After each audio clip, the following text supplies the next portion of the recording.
ഹേ everyone, ഇന്ന് ഞാനായിരിക്കുന്നത് തിരുവനന്തപുരം ജില്ലയിലെ നെയ്യാറ്റിൻകര രൂപതയുടെ കീഴിൽ വരുന്ന പത്തനാവള സെൻറ് ജോസഫ് ദേവാലയത്തിലാണ്.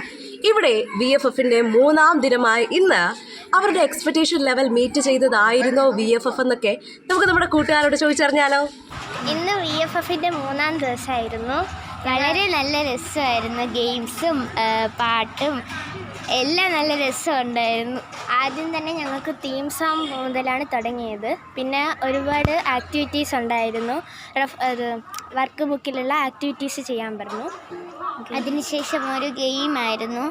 അപ്പം ഇത് ഉൽപ്പത്തി 1-2 അധ്യായത്തിലുള്ള എല്ലാം അത് വായിച്ചതിന് ശേഷം ഈ പള്ളി പരിസരത്ത് നിന്ന് അത് കണ്ടെത്തി ഓർഡർ അനുസരിച്ച് വയ്ക്കാതെയായിരുന്നു ഗെയിം. അതിൻ്റെ റിസൾട്ട് ഇന്ന് വരാൻ പോകുന്നതേ ഉള്ളൂ. ഞങ്ങളൊക്കെ വലിയ ആകാംക്ഷയിലാണ്.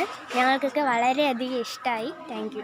ദിവസമാണ് നമ്മളൊക്കെ ഇങ്ങനെ ഗെയിമൊക്കെ കളിച്ച് നമ്മൾ ഇങ്ങനെ ആക്റ്റീവായിട്ടൊക്കെ നിൽക്കുകയാണ്. നമ്മളെല്ലാ 8 ഗ്രൂപ്പും എല്ലാ മത്സരത്തിനും മുൻകൂടിയായിട്ട് ഇങ്ങനെ നിലനിൽക്കുകയാണ്. അപ്പോൾ നമുക്ക്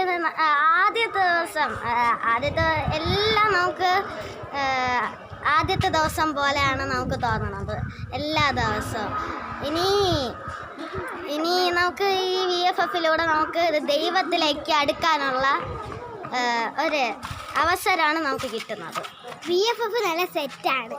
എപ്പോഴും നല്ല അടിപൊളിയാണ്. ഗെയിംസും വളരെ നല്ലതാണ്. ഇന്നലെ കളിച്ച ഗെയിം കൊള്ളായിരുന്നു. ഞാനിന്ന് 3-ാമത്തെ ദിവസമാണ് ആദ്യമായിട്ട് വരുന്നത്. പക്ഷേ എങ്കിലും ആദ്യമായിട്ട് വരുന്ന ആ ഒരു ഫീലല്ല എനിക്ക് തോന്നുന്നത്. എത്രയോ നാളായിട്ട് നമ്മളിവിടെ ഉണ്ട്, ഇവരുടെ കൂടെ ഉണ്ട് എന്നുള്ളൊരു തോന്നലാണ്. നല്ല രസമായിരുന്നു. വളരെ വ്യത്യസ്തമായിട്ടുള്ള ഗെയിംസും ഇവരെല്ലാവരും എൻജോയ് ചെയ്യുകയും മത്സരിച്ച് എല്ലാത്തിലും പങ്കാളിത്തം ഉണ്ടാകുന്നുണ്ട്. അതൊക്കെ വളരെ നല്ല രസമായിട്ട് തോന്നുന്നുണ്ട്. പിന്നെ 3-ാം ദിവസമാണ്. ഇന്ന് കുറച്ച് ഗെയിംസ് ഉണ്ടായിരുന്നു. പിന്നെ ആക്ഷൻ സോങ് ഇന്നലെ ഉണ്ടായിരുന്നു. ഇന്നത്തെ ആക്ഷൻ സോങ് വളരെ രസകരമായിരുന്നു. ഇന്നലത്തെ അടിപൊളിയായിരുന്നു.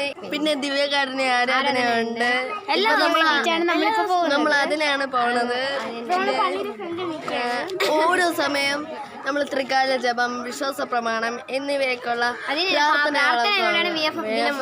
മുന്നോട്ട് പോകുന്നു.